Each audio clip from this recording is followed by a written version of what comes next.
अस्सलाम वालेकुम। चैनल 51 के साथ मैं हूं तनवीर हसन। लॉन्ग मार्च इस्लामाबाद की जानिब गामजन हो गया है, लेकिन हुकूमत बदतरीन रियासती तशद्दुद कर रही है। अवाम को ताकत से रोकने की कोशिश की जा रही है। पूरे मुल्क को एक बड़ी जेल में तब्दील कर दिया गया है।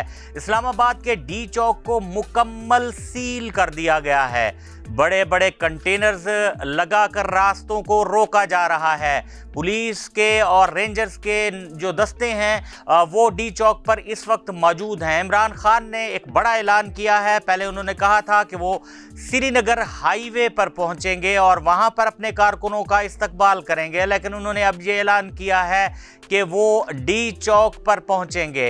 अब श्रीनगर हाईवे की बजाय डी चौक पर वो आएंगे, उन्होंने ये ऐलान किया है।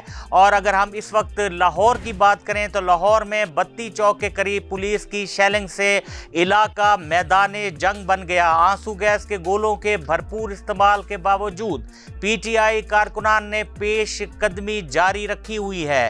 पुलिस पर पथराव भी किया। लाहौर का बत्ती चौक पीटीआई कारकुनान और पुलिस के माबैन मैदाने जंग बन गया। पुलिस ने कारकुनां पर लाठीचार्ज किया तो कारकुनों ने भरपूर मुज़ाहिमत की। पुलिस ने गाड़ियों से कारकुनों को निकालकर शदीद तशद्दुद किया।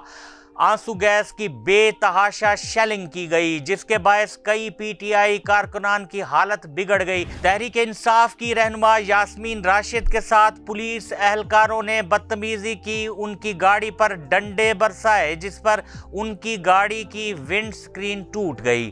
यास्मीन राशिद भी पुलिस की शेलिंग की जद में आई, ताहम वो गाड़ी भगा कर ले जाने में कामयाब हो गई और महफूज मकाम पर पहुंचकर अपनी आंखें धोईं। शहर के दीगर इलाकों दाता दरबार, भाटी चौक, इस्लामपुरा, करीम पार्क, मोहनी रोड और बादामी बाग में भी पुलिस और कारकुनान की आंख मचोली जारी है। शेलिंग के जवाब में कारकुनान ने पुलिस पर शदीद पथराव किया।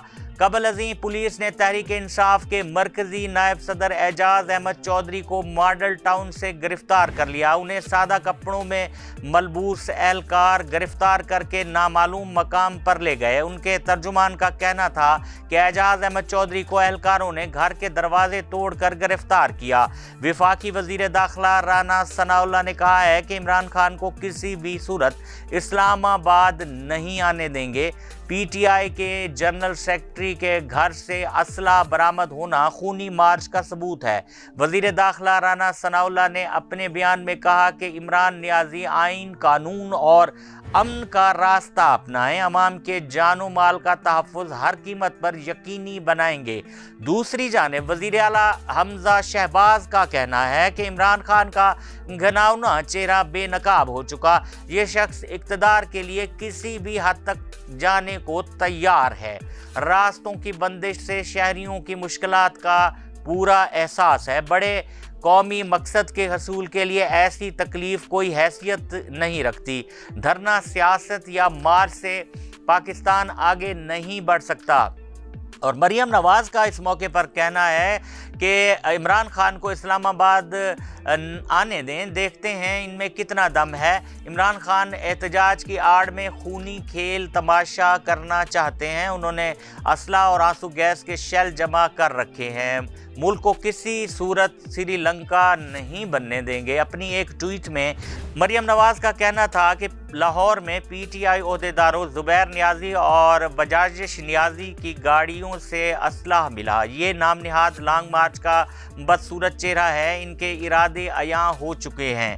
अब सवाल ये है कि इमरान खान एक पुरअमन मार्च करना चाहते हैं तो क्यों रोका जा रहा है और किस वजह से रुकावटें खड़ी की जा रही हैं, तशद्दुद किया जा रहा है। इमरान खान के दौर में अगर देखा जाए तो 5 लॉन्ग मार्च हुए और आखिरी लॉन्ग मार्च तो बिलावल भुट्टो सिंध से लेकर आए थे डी चौक पर और किसी ने रास्ते में रुकावट नहीं डाली। इसी तरह मौलाना फजलुर रहमान ने भी 2 मार्च किया, लेकिन किसी ने रास्ते में रुकावट नहीं डाली, तशद्दुद नहीं किया। अब सोचने की बात यह है कि आखिर क्यों ये सारा कुछ किया जा रहा है। क्या आईने पाकिस्तान पुरअमन एहतजाज का हक नहीं देता?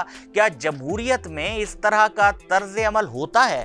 ऐसा कभी जमहूरी माशरों में नहीं होता। सोचने की बात यह है कि अगर इमरान खान पुरअमन मार्च और बार बार कह रहे हैं कि हम पुरअमन हैं की बात कर रहे हैं, तो हुकूमत क्यों इसे खूनी मार्च कह रही है? कहीं ऐसा तो नहीं कि हालात को हुकूमत खुद जानबूझकर खराब करना चाहती है ताकि जमहूरियत की बिसात को खुदा न खास्ता लपेट दिया जाए?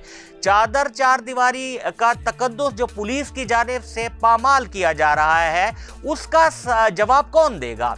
और असला बरामद करके ये जो तासुर दिया जा रहा है कि ये मार्च पुरतशद्दुद है, तो ये असला पहले क्यों नहीं बरामद किया गया? क्या कानून नाफिज करने वाले इदारों को ये मालूम नहीं था कि जो जनरल सेक्रेटरी हैं PTI के, उनके पास असला मौजूद है, वहाँ पर रेड किया जाता और इस लॉन्ग मार्च के ऐलान से पहले ही अवाम को बताया जाता कि जनाब इनके ये अज़ाइम है। अब जबकि सारा कुछ हो चुका है, ऐलान हो चुका है, लॉन्ग मार्च अपनी मंजिल की जानिब गामजन हुआ चाहता है, तो अब ये असला बरामद करने का क्या मतलब है? और आप और हम सब जानते हैं कि पुलिस के लिए किसी पर असला डाल देना, किसी पर कोई चीज़ डाल देना कोई इतना मुश्किल नहीं होता। तो ऐसी सूरत हाल में ये क्यों हो रहा है? और ये जो चीज़ें हैं, अगर ये वाकई असला बरामद हुआ है तो टाइमिंग इतनी गलत है कि इसने चीज़ों को ज़रा मशकूक बना दिया है। हुकूमत से हम ये समझते हैं कि जो भी इस तरह के इक़दामात करा रहा है वो इसका खैर खा नहीं हो सकता, क्योंकि इस तरह के जो इक़दामात होते हैं वो हुकूमत की साख को मुतासिर करते हैं अवाम की नज़र में। और अवाम आज सुबह से टेलीविज़न स्क्रीन पर नज़रें जमाए हुए बैठे हैं, सोशल मीडिया को भी देख रहे हैं, और ये सारी चीज़ें, सारी वीडियोज़ जो है ये वायरल हो रही हैं। हम देख रहे हैं कि किस तरीके से आंसू गैस के जो सेल्स हैं वो फेंके जा रहे हैं और किस तरीके से अवाम को ताकत से रोका जा रहा है। ऐसा क्यों हो रहा है? ये मार्च आप आने दें, इसको जहां इन्होंने अपना आके बैठना है इनको बैठने दें, इनको बात करने दें। हाँ, अगर लॉन्ग मार्च के लोग पुलिस पर हमलावर हों या पुलिस की जो अमलाक हैं या पुलिस की जो गाड़ियां हैं उनको नुकसान पहुंचाएं, तो फिर ठीक है, फिर इनके खिलाफ बिल्कुल होना चाहिए, इनके खिलाफ मुकदमात भी होने चाहिए, इनके खिलाफ कानूनी कार्रवाई भी होनी चाहिए। लेकिन ये कह देना कि जनाब हम तो इस लॉन्ग मार्च को इस्लामाबाद में आने ही नहीं देंगे, ये किस तरह की दानिशमंदी है? इसी के साथ ही मुझे आज के वीलॉग से इजाज़त दीजिए, और आखिर में आपसे यही गुजारिश कि हमारी वीडियो को ज़्यादा से ज़्यादा शेयर करें, लाइक करें और हमारे चैनल को सब्सक्राइब करें ताकि आपको इस तरह की वीडियोज़ आइंदा भी मिलती रहें। अल्लाह हाफिज़।